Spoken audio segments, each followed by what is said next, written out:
네, 오프닝벨 2부와 함께하고 계십니다. 지금 시각 10시 31분 지나고 있습니다. 바로 또 전문가분 화상 연결해서 말씀 들어보도록 할 텐데요. 주요 이슈들과 함께 또 짚어주실 분이죠. 우리의 랜턴 같은 분, 이승화 전문가 화상 연결되어 있습니다. 안녕하세요. 안녕하세요. 반갑습니다. 네, 전문가님, 오늘은 어떤 이슈들과 주요 뉴스들을 살펴보면 좋을까요? 네, 시청자 여러분 반갑습니다. 주식시장의 밝은 랜턴이 되고자 하는 전문가 이승화입니다. 오늘부터 위드 코로나의 시대가 열린 지 나흘째 되는 날인데요. 10월 말 할로윈을 맞이하여 인파가 매우 북적거리고 식당이나 거리에 사람이 넘치는 뉴스가 나왔을 때 이 뉴스를 보면서 확진자 수가 늘어나는 모습에 대해 우려의 목소리로 말씀드렸는데요.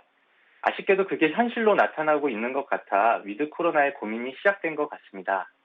주초에 좀 줄어드나 싶었는데 다시 확진자 수가 2,000명을 넘기고 있는 상황인데요. 이 우려에 다시 시장이 잘 오르다가 다시 하락하는 모습을 보였습니다. 게다가 김부겸 총리님의 한마디도 시장을 걱정하게 만드는 상황이었는데요.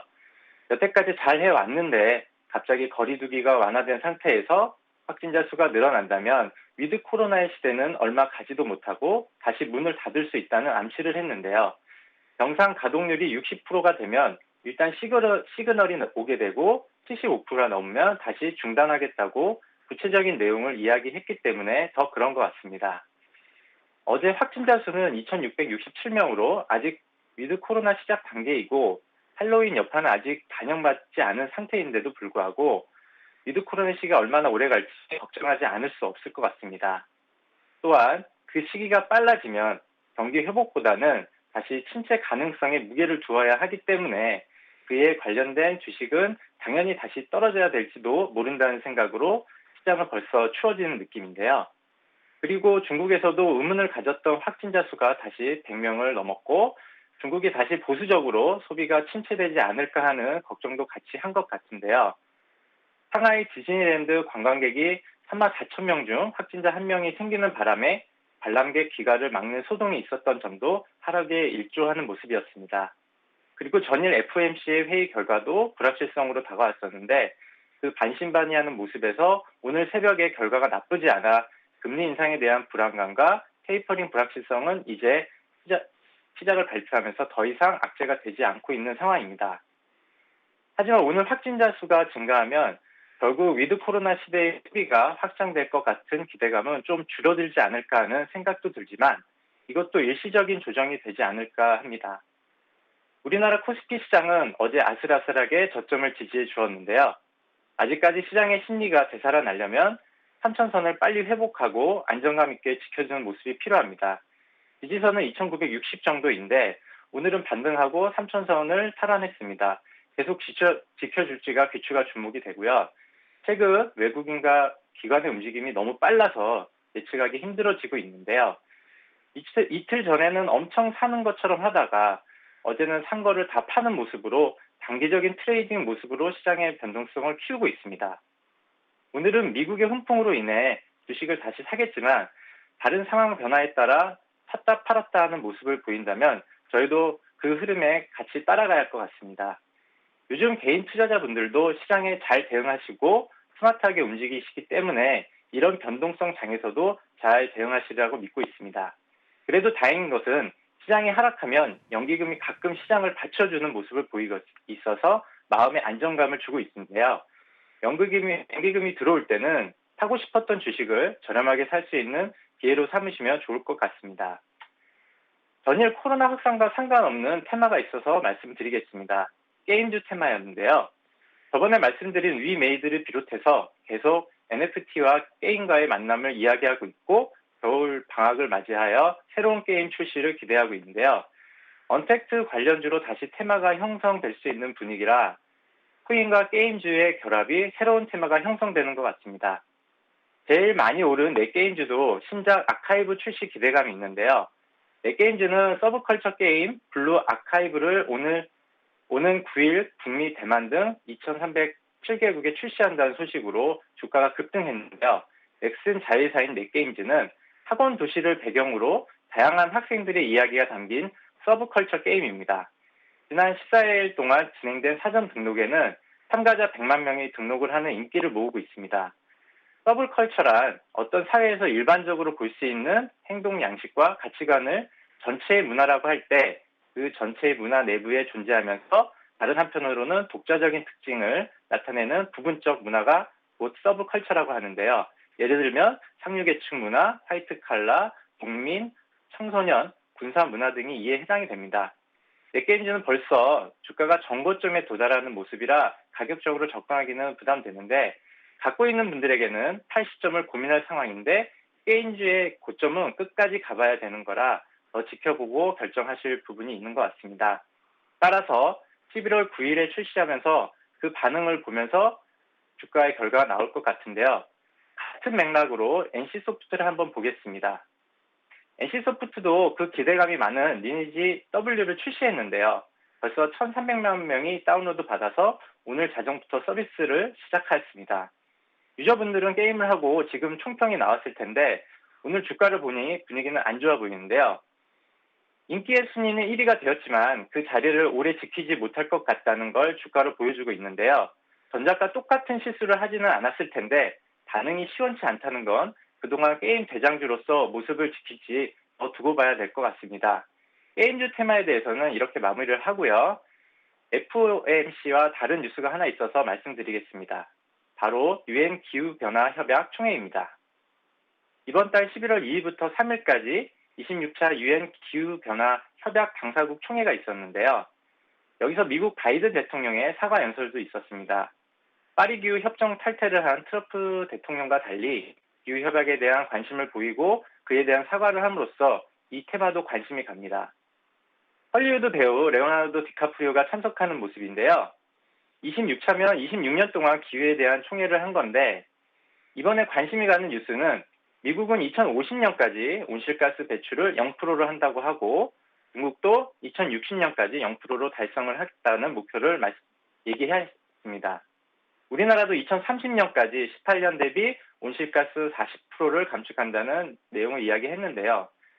주요국 중 온실가스 배출에 대한 감축은 장기적으로 볼 때 친환경 테마에도 중요한 요소가 될 것 같습니다.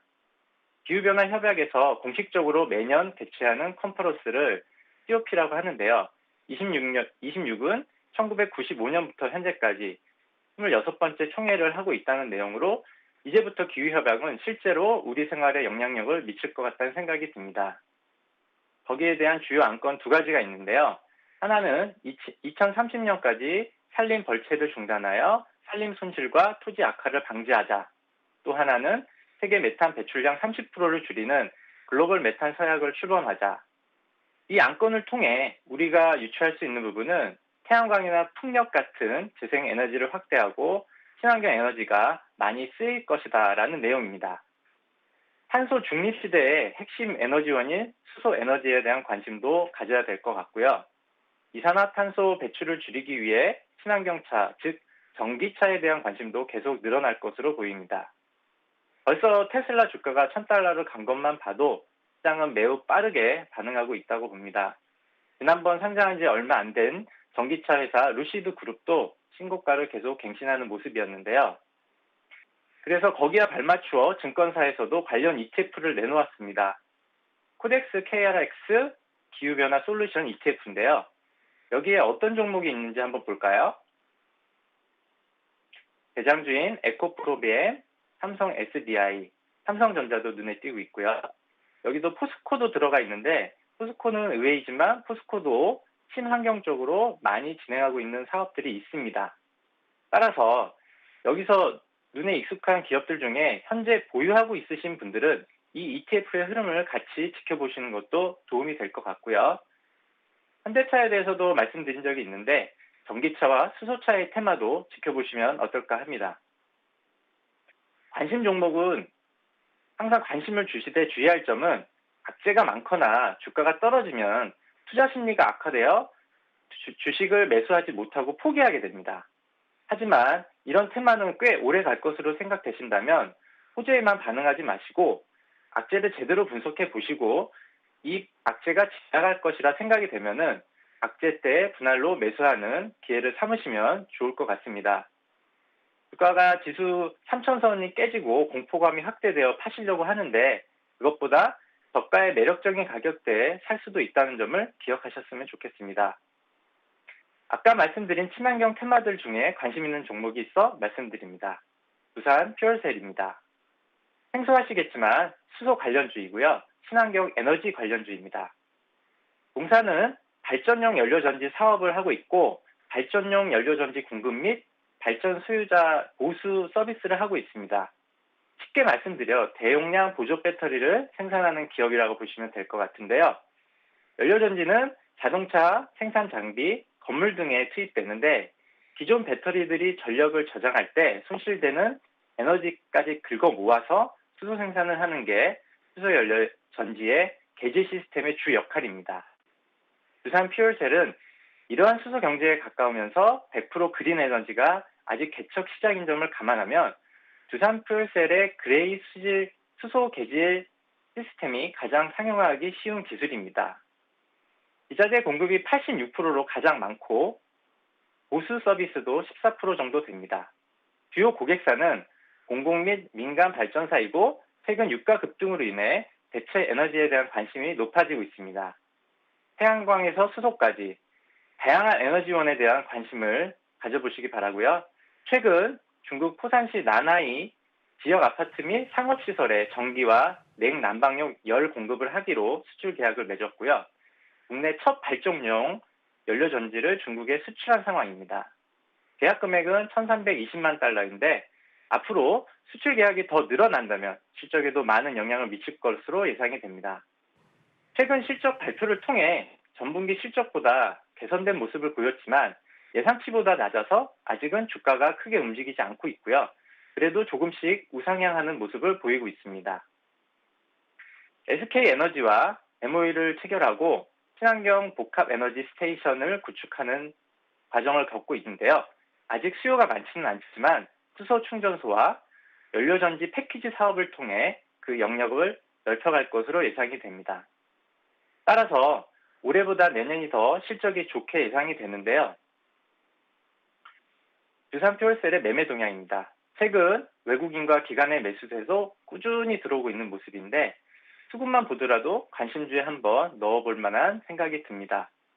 최근 외국인과 기관 중에 외국인의 매수 금액이 더 커 보이는 것으로 봤을 때는 외국인도 많은 관심을 가지고 있는 종목이라고 봅니다. 실적은 올해는 아쉽지만 내년이 올해보다 2배 가까이 성장할 것으로 추정하고 있고요. 주가가 조정 시에 분할 매수로 접근이 가능해 보입니다. 영업이익의 성장도 두드러지고 있는데요. 계속 우상향하는 모습으로 기대감이 크고 있습니다. 최근 주가는 박스권에서 갇혀 있어서 제대로 오르지 못하고 있는데 지금 말씀드렸던 친환경 테마와 함께 박스권에서 매수를 잘 해놓으신다면 내년에는 수익을 보는데 어렵지 않으시라고 생각이 됩니다. 손절매 가격은 보수적으로 봤을 때 48,000원이고요. 만약 더 떨어진다면 손절매 후에 4만 원을 지지하는 것을 보고 더 낮은 가격에서 재진입을 해보시는 게 좋을 것 같고요. 목표가는 일단 전고점 6만 5천 원 정도 설정을 하고 있는데 더 올라가는 추세라면 그 상단은 열어놓고 대응하셔야 될 것 같습니다. 네, 제가 준비한 투자 아이디어는 여기까지입니다. 오늘 하루도 성공 투자하시길 바랍니다. 감사합니다.